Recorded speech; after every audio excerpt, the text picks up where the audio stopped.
Hello everyone, मेरा नाम है प्रकाश कुमार तिवारी और आप देख रहे हैं एकेडमिक विटामिन्स।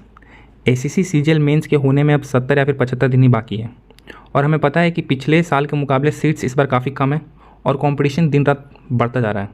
तो ऐसे में हम 1-2 मार्क्स छोड़ना भी अफोर्ड नहीं कर सकते हैं।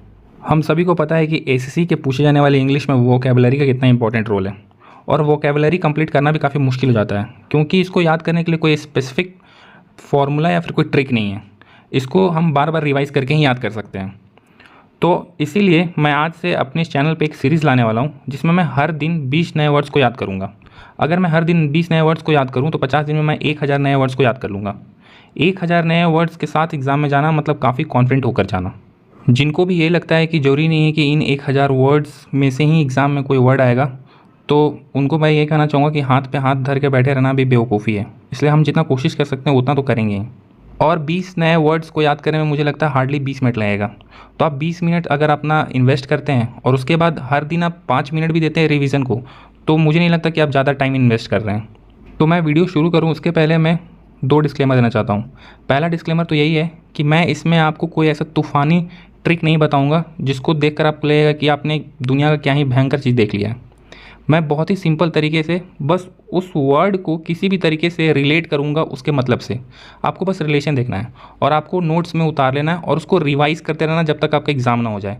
रिवीजन ही इंपॉर्टेंट है, रिवीजन ही इंपॉर्टेंट है। उसके अलावा आपको ये किसी भी तरीके से याद नहीं होगा। अगर आप इसका नोट्स नहीं बनाते तो आपका ये वीडियो देखना बेकार है। दूसरा डिस्क्लेमर ये है कि हम यहाँ पर इंग्लिश सीखने नहीं आए हैं। तो अगर किसी को मेरे प्रोनाउंसिएशन में लगता है कि कुछ गड़बड़ी है तो प्लीज़ उसको इग्नोर करें, क्योंकि यहाँ पे हम प्रोनाउंसिएशन सीखने नहीं आए हैं, ना ही इंग्लिश के रूल सीखने आए हैं। बस हम यहाँ पे उन वर्ड्स को समझने आए हैं कि उसका मतलब क्या है और उसके मतलब से उन वर्ड्स को रिलेट करने आए हैं। ठीक है, तो चलिए वीडियो को शुरू करते हैं। तो मैं आपको पहले बताऊँगा वर्ड्स और फिर मैं बताऊँगा उनका मतलब क्या है और फिर मैं बताऊँगा कि आप कैसे उन वर्ड्स को उनके मतलब से रिलेट कर सकते हैं। तो पहला वर्ड है अबेस। उसका मतलब होता है डिग्रेड, ह्यूमिलिएट या फिर डिसऑनर करना या फिर किसी को बदनाम करना। तो इस वर्ड में आप देखिए अबेस में छुपा हुआ है अबे।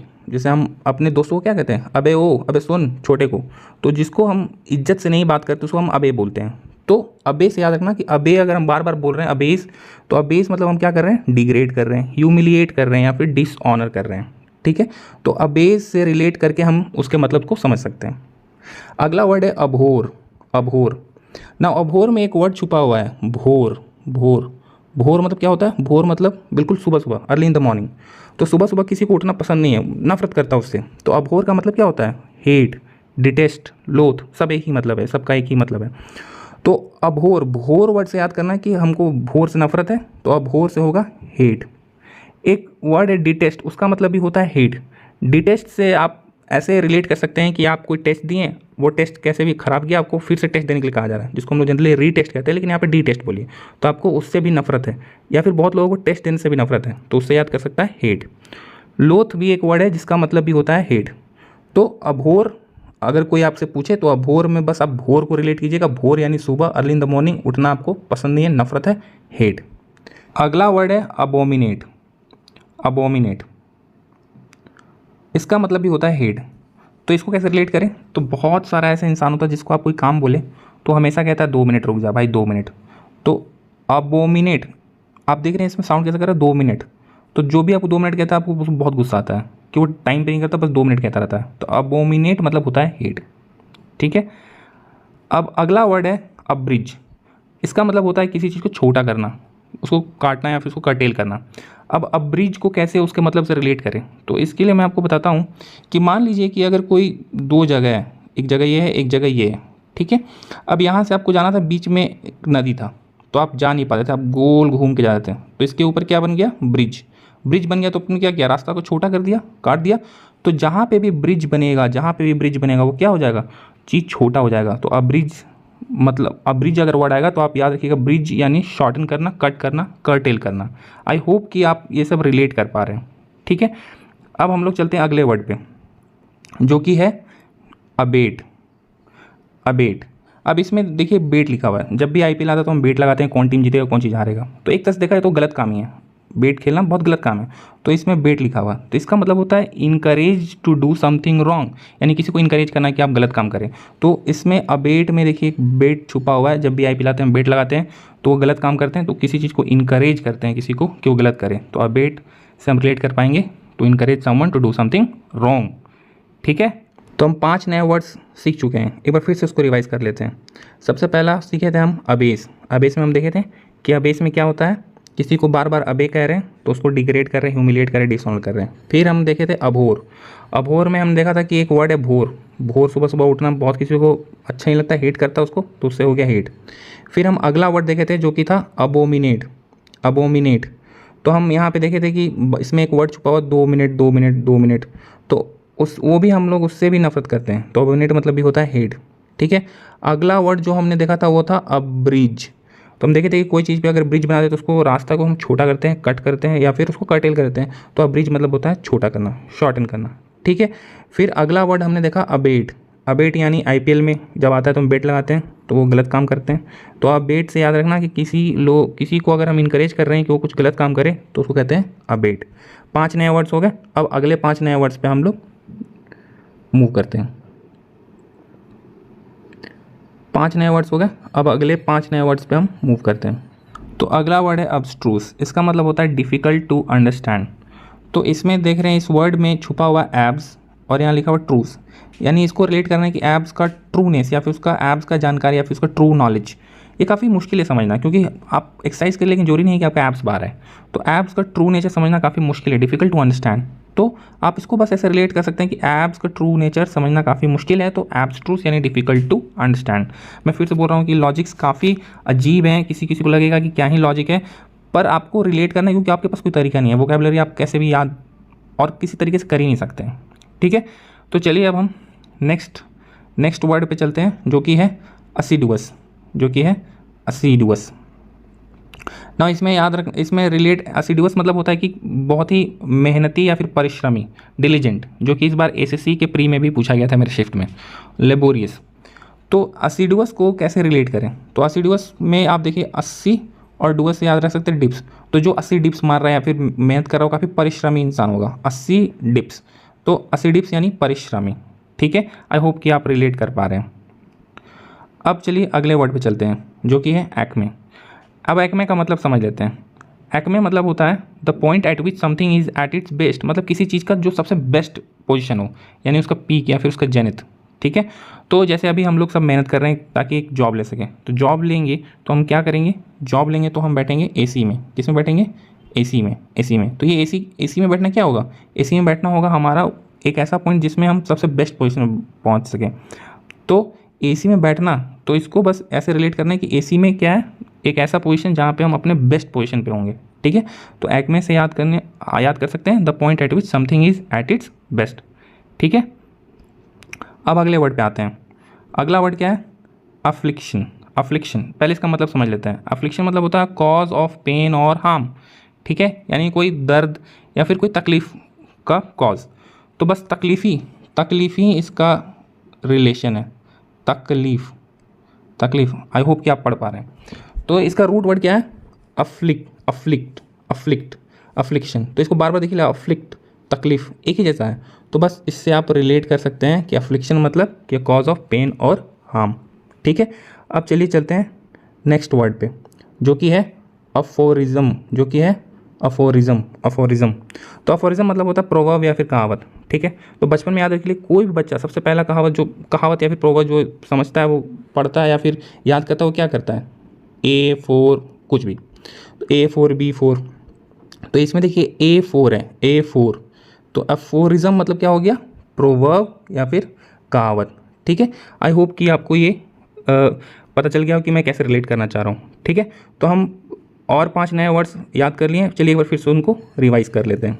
तो एक वर्ड हमने देखा एब्स्ट्रूस। एब्स्ट्रूस मतलब एब्स का ट्रू नेचर, काफ़ी डिफिकल्ट है समझना, तो एब्स का true nature difficult to understand. Assiduous में हमने देखा था कि 80 डिप्स, तो 80 डिप्स जो मारता है वो काफ़ी परिश्रमी है, यानी डिलीजेंट है, मेहनती है। ठीक है, अगला वर्ड देखा था एक्मे। इसको हम तोड़ेंगे एसी में, तो एसी में आप कब जाइएगा, जब आप अपने बेस्ट पोजीशन पे चले जाइएगा, तो the point eight which something is at its best. ठीक है, अगला वर्ड हमने क्या देखा था, अफ्लिक्शन, तो अफ्लिक्ट या फिर तकलीफ एक जैसा लग रहा है, तो अफ्लिक्शन क्या है, अ कॉज ऑफ पेन और हार्म, तकलीफ। ठीक है, फिर हमने देखा अफोरिज्म, तो A4 A4 क्या है, पहला कहावत जो एक बच्चा सीखता है, तो प्रोवर्ब या फिर कहावत A4 B4। ठीक है, तो 5 नए वर्ड्स हम उसके मतलब से रिलेट कर चुके हैं और इसको आप नोट्स बनाइए, इसको बार बार रिवाइज ही करना पड़ेगा। मैं बार बार बोल रहा हूँ, ये कोई भी ऐसा फॉर्मूला नहीं है जिसको एक बार पढ़ने से याद होगा, बार बार ही रिवाइज करना पड़ेगा। चलिए अब नेक्स्ट 5 वर्ड्स को हम देखते हैं। तो अगला वर्ड है अप्रेज। तो अप्रेज, अप्रेज मतलब होता है इवेलुएट या फिर एस्टिमेट। तो अप्रेजल आपने देखा होगा, बहुत सारे ऐसे शोज़ आते हैं आईटी वाले शोज़, जो आईटी सेक्टर वाले शोज़ होते हैं, जिसमें हर कुछ महीने बाद उनका अप्रेजल होता है, क्या अप्रेजल होगा। तो अप्रेजल में यही होता है कि आप अपने काम का इवैल्यूएशन या फिर एस्टिमेशन बताते हैं कि कितना एस्टिमेशन है आपका, सैलरी कितना बढ़ना चाहिए। तो अप्रेजल से याद कर सकते हैं कि इवैल्यूएट करना फिर एस्टिमेट करना। इसको मैं किसी तरीके से रिलेट नहीं कर पाया क्योंकि मुझे वो मतलब पता था। आप देख लीजिए अगर आप किसी तरीके से रिलेट करके इसको याद कर पा रहे हैं तो। ठीक है, अब हम लोग बढ़ते हैं अगले वर्ड की तरफ, जो कि है आल्म्स। आल्म्स का मतलब होता है clothes and food given to poor people, basically मतलब दान करना। ठीक है, तो आर्म्स कैसे याद करेंगे आप याद करेंगे एक वर्ड जो कि है आर्म्स। तो आपका आर्म्स किसके लिए बना है, लड़ाई करने के लिए बिल्कुल भी नहीं बना है। किसके लिए बना है, दान करने के लिए। तो आपका आर्म्स जो सबसे बढ़िया काम कर सकता है वो क्या कर सकता है, दान कर सकता है। तो आर्म्स से आप याद रखिएगा कि दान देना। ठीक है, अब हम लोग बढ़ते हैं अपने अगले वर्ड की तरफ, जो कि है कॉपीज। कॉपीज, अब मान लीजिए कोई एक ब्रांडेड चीज़ आया, लोग क्या करते हैं, उसको कॉपी बना के बाज़ार में भर देते हैं, एकदम उसको प्लेंटीफुल कर देते हैं, अबंडेंट कर देते हैं। तो याद रखना कॉपीएस यानी कॉपी से वर्ड बना है कॉपी। तो आप जनरली किसी चीज़ को कॉपी करते हैं तो क्या करते हैं, मार्केट में उसका अबंडेंसी ला देते हैं, उसको बिल्कुल भर देते हैं। तो कॉपीएस मतलब हो जाएगा अबंडेंट या फिर प्लेंटीफुल। ठीक है, आई होप आप रिलेट कर पा रहे हैं। तो अगला वर्ड है एक्सटोल। इसका मतलब होता है प्रशंसा करना।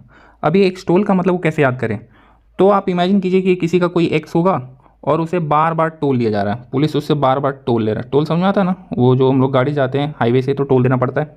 तो बार बार पुलिस किसी भी तरीके से उसको रोक के टोल दे रहा है, तो आप उसको क्या करेंगे, आप उसको प्रशंसा करेंगे कि अरे वाह, एक्स से बार बार टोल लिया जा रहा है। तो एक्स टोल से याद रखिएगा प्रशंसा करना है। एक्स का बार बार कोई टोल लेगा तो क्या करेंगे, उसका प्रशंसा करेंगे। तो अगला वर्ड है कॉन्डोन। ठीक है, इसका मतलब होता है फॉरगिव करना, एक्सक्यूज़ करना या फिर इग्नोर करना। तो इसको रिलेट कैसे करें, तो मान लीजिए कोई किसी ने गलत काम किया, आपने बस उसे पूछा हु हैज़ डन इट। तो वो जो हु है उसको आप हिंदी में पूछेंगे, हु मतलब कौन, किसने किया, कौन। एंड डन को आप इंग्लिश में ही बोलेंगे। तो हु हैज़ डन इट, किसी ने बताया कि हाँ इसने किया, आपने फिर उसके बाद उसे माफ़ कर दिया। ठीक है, बस याद रखिएगा कि हु हैज़ डन इट, कौन, डन, एंड उसका मतलब होता है फॉरगिव। इसमें याद रखिए एक और वर्ड होता है जो कि होता है कॉन्डेम, CONDEMN। इसका मतलब होता है निंदा करना या फिर बुराई करना। तो देख सकते हैं कि ये दोनों वर्ड आपस में एंटोनिम्स हैं। इसका मतलब होता है फॉरगिव करना, इसका मतलब होता है बुराई करना या फिर निंदा करना। एक तरीके से ये दोनों एंटोनिम्स हैं, तो इसमें कंफ्यूज नहीं करना है। ठीक है, अब 5 वर्ड्स हमने पढ़ लिया है। अब चलिए एक बार फिर से उसको स्पीड से रिवाइज कर लेते हैं ताकि समझ में आ जाए। ठीक है, तो हमने देखा था अप्रेज, तो इसको कैसे याद करेंगे, अप्रेजल देते हैं साल के अंत में ताकि हमारा सैलरी एवेलुएट हो, एस्टिमेट देखा जाए कि हम कितना काम कर रहे हैं, कितना सैलरी बढ़ाना चाहिए। ठीक है, फिर हमने देखा आर्म्स, तो इसको याद करना है आर्म्स से। तो आपका आर्म्स जो सबसे बढ़िया काम कर सकता है वो क्या कर सकता है, दान दे सकता है। ठीक है, फिर हमने देखा कॉपीएस। तो अगर कोई मार्केट में कॉपी ले आता है किसी ओरिजिनल चीज़ का तो मार्केट को भर देता है। तो भरने से क्या हो जाएगा, अबंडेंट या फिर बहुत ज़्यादा, प्लेंटीफुल। ठीक है, फिर हमने देखा था एक्सटोल। तो कोई आपके एक्स से बार बार टोल ले रहा है तो आप उसको क्या करेंगे, प्रशंसा करेंगे। तो एक्सटोल देखिए कि एक्सटोल मतलब होता है प्रशंसा करना। फिर हमने देखा कि कॉन्डन, इसका मतलब होता है फॉरगिव या फिर एक्सक्यूज़। तो कौन किया आपको बता दिया गया किसने किया, बस आपने उसे फिर माफ़ कर दिया बस जान के। ठीक है, तो हु हैज़ डन इट समझ आ गया, ऐसे आप रिलेट कर लेंगे। तो 5 नए वर्ड्स हो गए। अब एक फाइनल वर्ड है जो कि है ऑस्टेयर।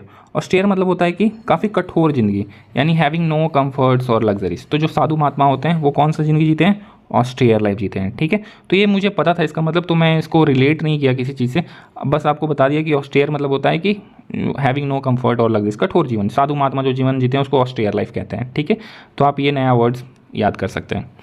तो आई होप कि आपको ये वीडियो अच्छा लगा हो। आपको ये वीडियो अच्छा लगा तो आप इस वीडियो को लाइक करें, चैनल को सब्सक्राइब करें, क्योंकि ऐसा हर दिन मैं नए नए वर्ड्स लाऊंगा, आप उसको रिलेट करके याद कर सकते हैं। और आपको अगर लग रहा हो कि ये वीडियो आपको किसी काम का नहीं, आपका टाइम बर्बाद किया, तो आप प्लीज़ इसे इग्नोर करें, आप जाके कुछ और चीज़ पढ़ सकते हैं क्योंकि मेंस आने वाला है।